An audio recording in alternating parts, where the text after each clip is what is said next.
Hello and welcome to Thank God It's Friday. I'm in conversation with Arnab Das, and he's the head of macro research, global emerging markets at Invesco. Arnab, thank you for joining us today. Pleasure. Thank you for having me. Well, Arnab, I'm going to start off with the question that everyone has on their minds. We do know a little more now about the Trump administration and what they are thinking. The US has left the Trans-Pacific Partnership, and they're looking to impose about 20% tax on imports from countries like Mexico. A lot of folks here are wondering what this means for the US economy and the dollar especially, which has gained substantial strength over the past couple of months.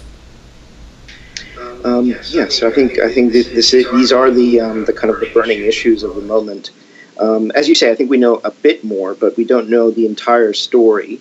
And I think we still have to parse out quite a lot between the tweets, the policy pronouncements, the signals from the inner circle within the administration, and from the cabinet ministers, many of whom have now been approved, although not all. I think what we can say is that there is a shift from a multilateral open trading regime to a much more pick and choose kind of situation, which will probably be oriented towards bilateralism rather than multilateralism in trade deals, and some degree of renegotiation with the threat, with the stick of tariffs as a kind of threat to the country or the sector in question for renegotiating the trade arrangement, and also as a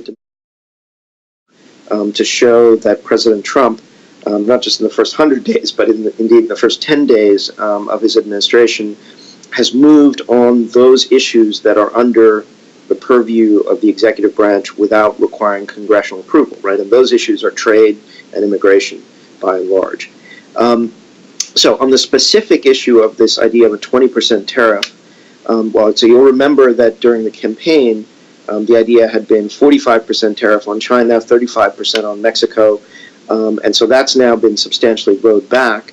It was rowed back to 30, then to 20, and indeed, in the immediate aftermath of some of these tweets and press conferences, the 20 has also been rowed back further to something between 5 and 20. So, I think where we're headed is like I said, is a much less multilateral, much more interventionist sort of regime now than what we had before, right? Much more bilateral and much more targeted at individual countries and sectors. I don't think we're looking at isolationism or generalized protectionism, right? And I think that has important economic and financial market consequences. The main one is that instead of having a general overarching impact across the board, the eventual economic impact is much more likely to be idiosyncratic, right? Country-specific, sector-specific, maybe in some respects even firm-specific. So a very different kind of approach than we have been used to from the United States in anyone's living memory, right? I think that is also important in a kind of systematic sense, in that there's a domestic agenda, not just about making America great again, putting America first, and not just indeed about creating jobs in the U.S., but generating higher growth in the U.S., maybe generating some reflation, and in particular generating an increase in investment through deregulation, right? So that would imply, at this stage of the cycle, which is arguably mid to late U.S. cycle after 7 or 8 years of recovery, probably some inflation pressure, a more hawkish Fed than otherwise, and a stronger dollar. But of course, all of those things would run against the idea of engineering an investment boom and engineering maybe something of a reversion in the trade situation in the U.S., where the U.S. is the biggest importer, to something of a more aggressive exporter to the rest of the world. So I think that's why we're seeing a lot of inconsistency here and seeing this tweeting, this kind of verbal intervention against the dollar strength that you mentioned. Considering you've spoken about some of the economic variables here, I want your comment on the state of the U.S. economy. Now, Janet Yellen has indicated that there could be at least 2 more rate hikes this year, at least. But many believe that she has very little leeway to do so. What is your opinion on this matter?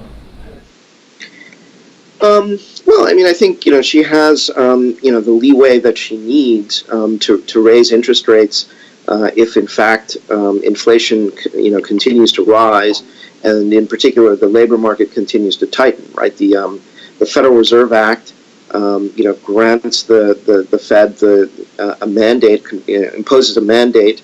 We all think of this as a dual mandate, full employment and price stability, but actually there's also a third leg to the mandate, which is moderate long-term interest rates. And by now, the Fed is more or less firing on all three of those cylinders, right? So if the labor market continues to tighten, it's pretty clear the U.S. is at or near full employment. There's a bit of uncertainty because of the labor force participation rate. But the general story is that the labor market is tightening. Wages are starting to go up. Inflation measures are rising.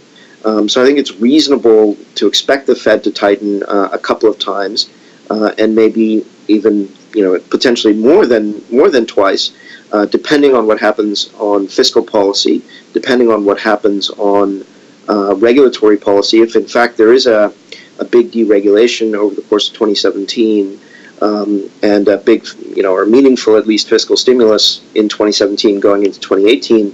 That will affect the outlook, obviously, this year and next year and the year after, and so the Fed will have to factor that in. Now, I'm not trying to say that means there's going to be a huge amount of hiking.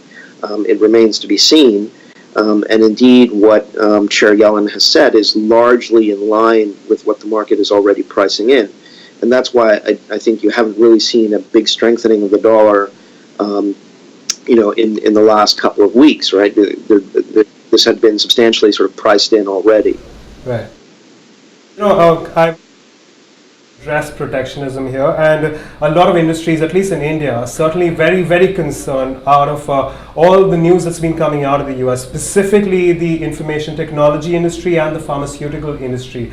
What have you made of this, all the news that's come out, and do you think that it could have a really, really severe adverse impact going forward?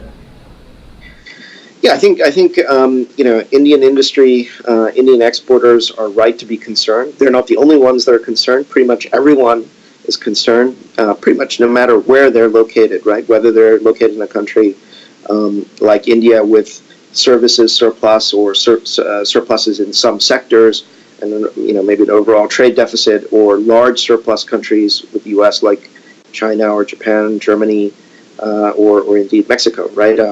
Several of those very large surplus countries have clearly been in the firing line of at least the Trump tweets, if not yet a major policy change. I think India as a whole is relatively insulated because it is for one thing, it's a large closed economy.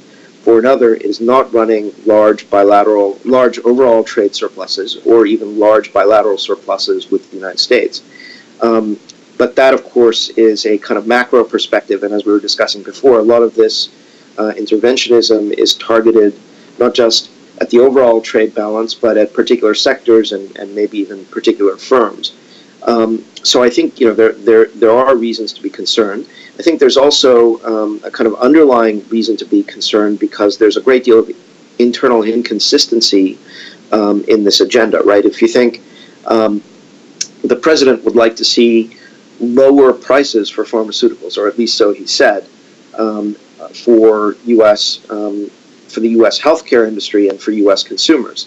And of course, one way to achieve that is to have more generic or lower cost producers, which are located primarily outside the United States. And of course, the United States is the proving ground for a lot of innovative, new medical technologies, and a lot of the testing occurs there, making that a very good place to do business in a certain sense, but also a very high cost location.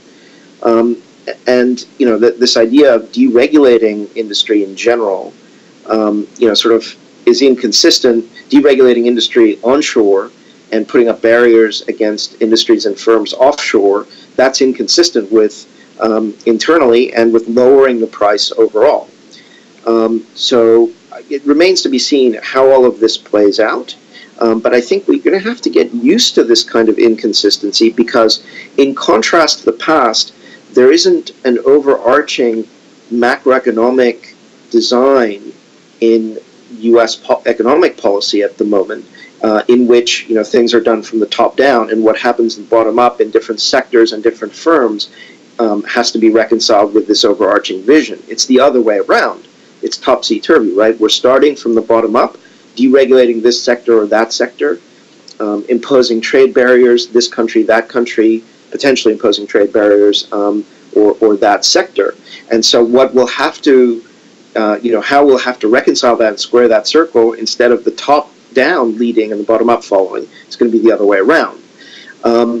So I think that's complicated for individual sectors and firms in different countries. And I think the main sort of market implication, the main sort of economic implication, is a great deal more idiosyncrasy. So if I were in the Indian pharmaceutical sector, I would be looking very carefully and maybe trying to have a very close dialogue with the appropriate people in the FDA, the appropriate people in the administration, maybe some lobby groups, that sort of thing. Right? Well, okay, so I'm going to come down to energy, and once again, the Trump administration has given certain signals of lifting restrictions on coastal oil drilling. There are also considerations of lifting restrictions on coal mining. Where does this take oil and oil prices, especially if mining comes in full flow, and will then coal also restrict an upside to crude prices? Yeah, so I think this is a particular aspect of the deregulation agenda, and also the agenda of restoring investment and job opportunities in certain politically critical states, including Pennsylvania and other states that have suffered from the exodus of investment from coal mining. I think the bottom line here is that the general trend away from coal and even away from oil has a certain amount of momentum. Some of that momentum is being reversed, has been reversed by the collapse of the price of energy and other commodities in the wake of the strong dollar and the slowdown in the global economy. That is now reversing course because the global economy appears to be firing more solidly on all cylinders. So I don't think the short-term question is really about a price effect, right? It's really a long-term question about how much investment this is going to generate and how much of a shift in the supply-demand balance there will be. Probably we don't think it's probably going to be that extreme, right? Because OPEC and even Russia and other non-OPEC producers are back in the market, balancing supply and demand in the oil market, and that's sort of helpful even to the shale sector in the U.S., which has had to adjust significantly, but appears to be chugging along even at $50 a barrel and change oil. So we don't expect a huge move in the price of oil really here one way or the other. What's more likely to happen is that there's going to be more investment, more competition, and maybe the balance of power in the oil market and the energy market generally continues to swing away over time from OPEC and from major producers of coal to a much more sort of market-determined price in a more deregulated environment in general. So as long as the world economy continues to hold up, which, pending this issue of protectionism and immigration restrictions and so on, we think, things are still, reasonably okay. We don't expect a big move, like I say, a big move in the price of energy one way or the other. It's not a perfect environment, but it's a better environment than we've been in for several years, because the U.S. is, growing reasonably okay. Maybe it'll accelerate with the Trump agenda. Europe is doing pretty well. China, through monetary stimulus, appears to have stabilized its financial system and its economy, and appears to be growing, reasonably well. There's, mixed signals here and there, but generally it's growing again strongly. So the international environment, economic environment, is reasonably supportive, subject to these policy uncertainty risks. Well, we've actually had a viewer question. This question was from Muhammad Rafiq, and he did want to have an outlook on oil. And I hope that Arnab sir addressed that question. But Arnab, I'm going to move on to emerging markets now. Actually, before I move on to emerging markets, I do have a question on Brexit. And Prime Minister May is looking to trigger Article 50 in the next couple of months. Any ideas on what the terms will be? Well, I think it's very early days, and we're still very much in the posturing stage. Yesterday, the UK government published its parliamentary white paper on Brexit, long awaited, and initially, sort of denied by the government because it didn't want to tip its negotiating hand. So I've read through the white paper. It's 77 pages long, which would suggest that there's a lot of detail, but there are a lot of blank pages, a lot of title pages. And still, I would say there's a lot of general statements which are fairly clear, but there's not a lot of detail. There's not a lot of specificity. So what seems to be happening in the white paper is consistent with what's been said in the parliamentary address of the Conservative Party conference back in October, which points towards, quote-unquote, a hard Brexit, because there's the idea of an exit from the single market of the European Union and also from the customs union of the European Union. Now, I think that at one level that is a hard Brexit, but within some of the specifics that are there, limited as they are, there's also the suggestion that there be something of a bespoke approach, quote-unquote, an approach that is somewhat sector-specific if the UK government can achieve that in negotiations with the European Union. Now, the European Union's position today, led by the European Commission, has been relatively hard Brexit. But there's been no significant commentary since the parliamentary address or the white paper yesterday. So I think we're still in these kind of early days, and I think what we can expect in the wake of the Article 50 trigger, which is likely to be in March, as you say, is probably continued posturing, some details of negotiation of the relationship between the UK and the European Union as an entity, but no real substantive progress on the underlying issues of Brexit until we get through this highly politically charged year in Europe. We have 3 very important elections scheduled this year, and probably a 4th: Netherlands, France, Germany, and Italy. All of those elections are likely to point away from more Europe, away from more European integration, and towards more national revivalism, consistent with the Brexit referendum itself in the UK and the election of President Trump in the United States.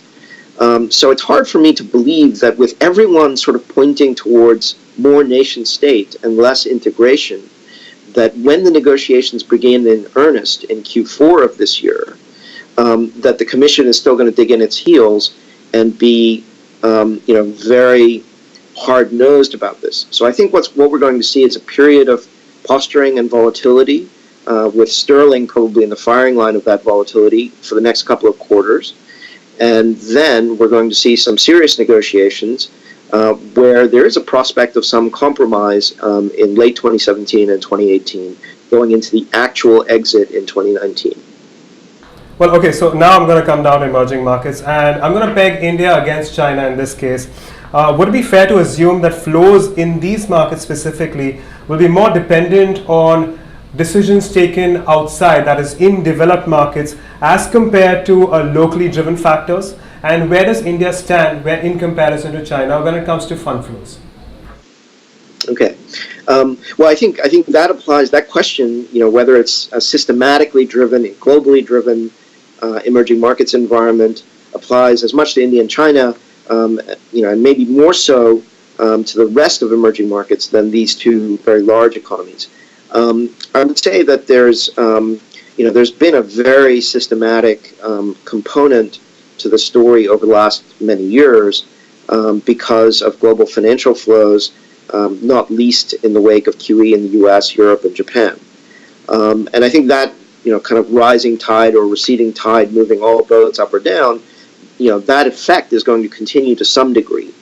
But I think we are starting to get a much more, as I was saying before, a much more idiosyncratic kind of world shaping up here. Not to say that country specifics will become the be-all and the end-all and the dominant factor in every circumstance or in every asset class. But the weight of what's going on in the country in question is likely to increase.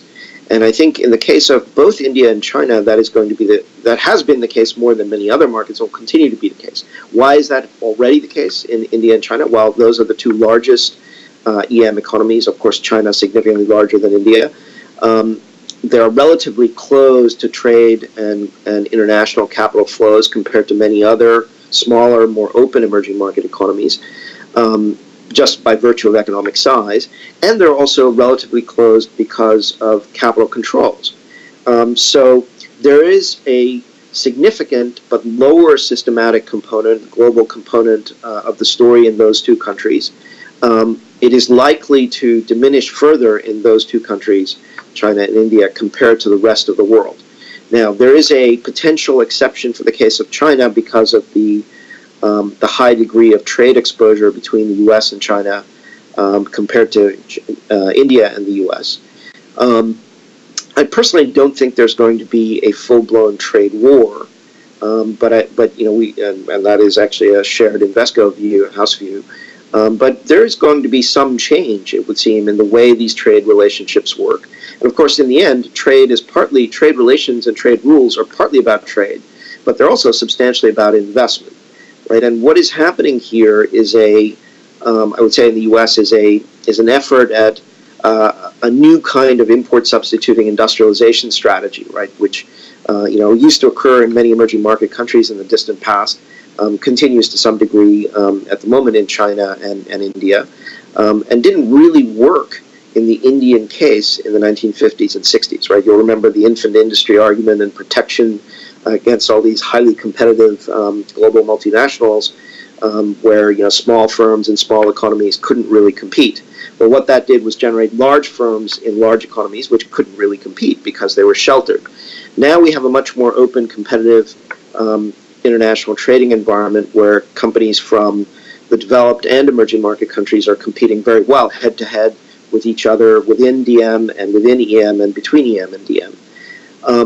I think the Trump administration sort of feels that's gone too far for the American worker, so they're going to roll back that to some extent. I think what's likely to happen is that if there is a significant element of that, or if it does trend in the direction of trade war, then emerging Asia is particularly exposed to that. But I think what's more likely to happen is bilateral renegotiation, which mitigates the trade flows, which are already much less of a contributor to global growth. Global growth is going to become much more dependent on domestic demand, domestic business cycles as a result. Hence the argument for more idiosyncrasy rather than sort of globally systemic, synchronized kind of business and financial cycles. And I think China will try in that regard to bring Asia together and pull it along in the wake of its own economic development. Now, the trouble for China, of course, is that it is seeking to rebalance from manufacturing towards services, and at the same time, it is seeking to onshore a lot of the supply chains that are there within Asia, and ultimately destined products for manufactured for export to the West. Reorient some of that some of that regional production towards domestic production, and aim it towards the domestic market rather than the export market, as well as shift the economy from rebalancing from manufacturing and net trade towards services. Now that's quite a mammoth agenda, right? It involves a lot of change at a time when the global economy is also changing. So it might be quite a bumpy transition, but it might not be the kind of full-blown trade war that many people are worried about. I mean, we would be worried about a trade war as well, but like I said, we don't think that's what's going to happen. Okay, so how would you rate the union budget, which was presented a couple of days ago? In general, the feeling is that the government has stuck to being fiscally prudent. Are those your thoughts as well?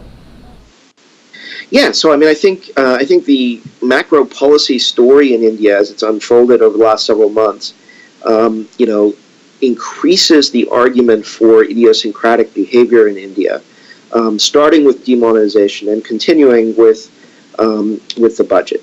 So the budget, as you say, I mean, our assessment of the budget is very similar to what you've just said, which I think is the general consensus that it is a relatively fiscally prudent budget. It hasn't, relied on an excessive amount of benefit, fiscal or RBI kind of seniorage benefit from the demonetization shock. And so the budget generally has sent all the right signals. I would say demonetization, scared a lot of people in India and in the rest of the world. But it seems to have, although there were implementation issues and sort of teething problems, execution issues, it seems to be passing without a tremendous downside shock. And what seems to be happening is that growth is holding up reasonably well, although it's down a bit. And inflation, idiosyncratically, compared to the rest of emerging markets, is down significantly, partly probably because of the monetary shock of demonetization, and also substantially because of the harvest, right? Because of the monsoon and the second harvest, and so on. So I think the story in India is still relatively attractive because, like I say, growth is holding up and inflation is still going down. So for macro investors like ourselves, that's a pretty good environment. India, we have quite a big exposure. It's off index for most of our global funds. We also have a domestic asset manager, Invesco India in Mumbai, used to be called Religare.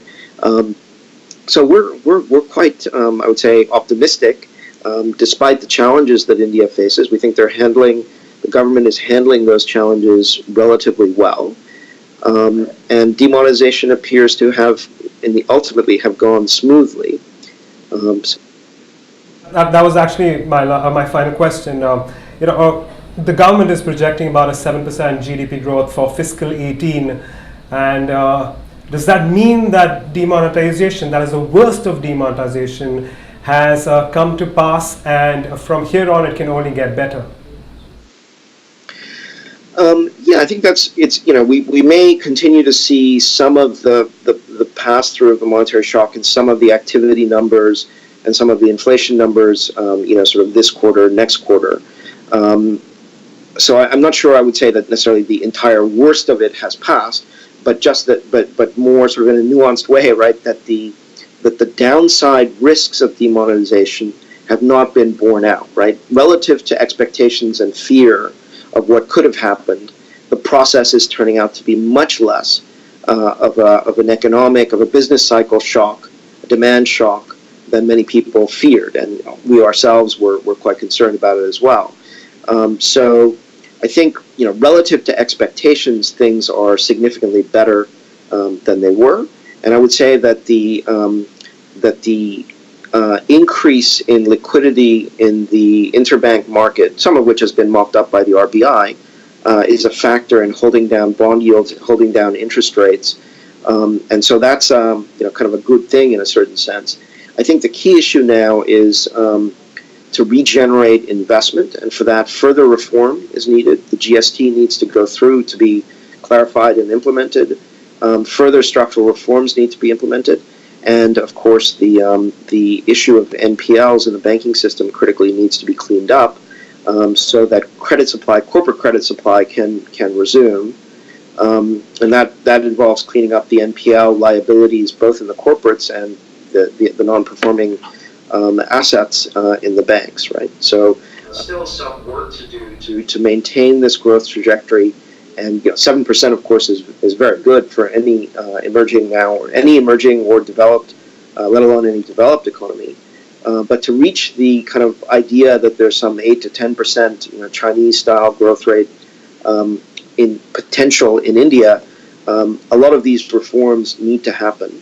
And they need to happen, as soon and as well as can be achieved in order to get there. And we need to bear in mind that the idea of make in India for export to the rest of the world was always going to be a tough sell. In today's world, now that China has already so aggressively trodden that path, after so many countries in East Asia, starting with Japan, and all the way up to Korea and so on, have already trodden that path in the last 50 years, it's probably not going to happen for India in that way, right? Make in India is going to be for mainly Indian consumption in the end. So that's all the more reason why these reforms need to go through, and all the more reason why the budget needs to be very prudent, right, to keep the external imbalances in check. Well, actually, I do want to add just one more question, Arnab, and this is to do with the NDA government.